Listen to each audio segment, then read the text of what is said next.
Hi guys! Welcome back to my YouTube channel. This is Lorny. Cheers guys! Cheers guys! Bago pala ako malasing, kailangan ko palang maubos ang isang wine. Actually, hindi pa nga ako lasing. Chill lang ako. So guys, may chika kasi ako ngayon for today's video. Well guys, guess what? Wala nyo, ano? Hindi nyo nahulaan, no? Oh my God, guys. Nakuha ko na yung ticket sa tamang tao. Ticket papunta sa tamang tao. This is it. Pansit, guys. You see? You see? Hindi ko pakita. Secret. Walang clue. Oh my God, guys, nakuha ko na yung ticket ko, guys. I'm so excited to go home na. Kahit na wala namang nag-aantay sa akin doon. What to do? Sure, lasing ba ako, B? So, yun lang. Excited na akong umuwi, guys. After 8 months ba naman. Sinong hindi mabuburi yung dito sa barko na. Oh my God, trabaho, work, trabaho na lang.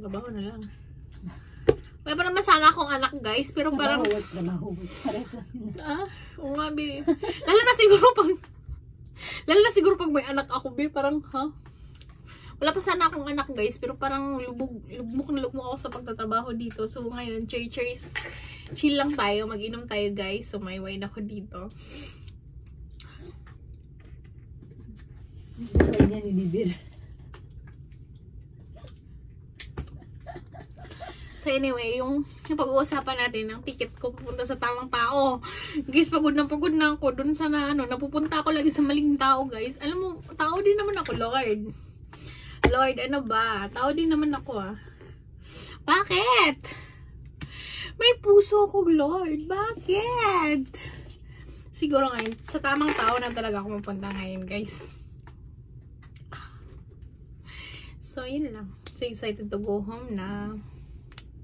See you soon, guys. So, mamaya na ako dito, kumakain ako ng dragon seed. So, yung biyahe ko pala, guys, ay, Qatar Airways. Well, Qatar Airways pala ko. So, ang biyahe ko ay Malaga,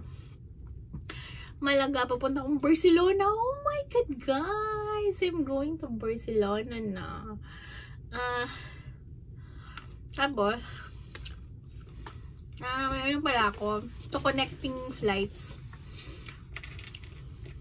punta akong Barcelona, tapos pupunta din ako ng Doha. Tapos pagkas ng Doha, oh my God, punta na ako sa right person in life, punta na akong Philippines.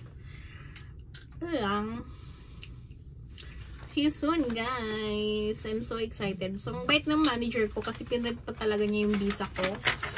Bawal to pakita sa inyo, guys, kasi nandyan yung mga information ko. Tapos binigyan din niya ako ng Simas book. At binigyan din ako ng passport. Yun lang. Yung visa ko, guys, matagal pa siya mag-expire. Actually, mag-i-expire siya ng 2025 pa siya. So, lahat talaga may expiration. Ang pagmamahal ko lang sa'yo ang hindi pa na-expire. Paano ma-expire yung pagmamahal? Hindi ba na-expire yun? Na-expire din yung pagka hindi ka na binibigyan ng effort. Hindi pag may nakita ka ng iba, saka lang yun. Hindi, pag may nakita ka ng iba, saka lang yun mag-i-expire. Tama ba yun? No. Tama naman yun. Pero bakit ako? Nakita nung nag-expire. Iba siya, may gayumatang pinainom sa akin yun, B. Kailangan kong i-confront yun. Bakit? May gayuma ka bang binigay sa akin? So, yun lang, guys. Bye! Nakuha ko na yung ticket ko, guys. I'm so excited. See you soon! Bye!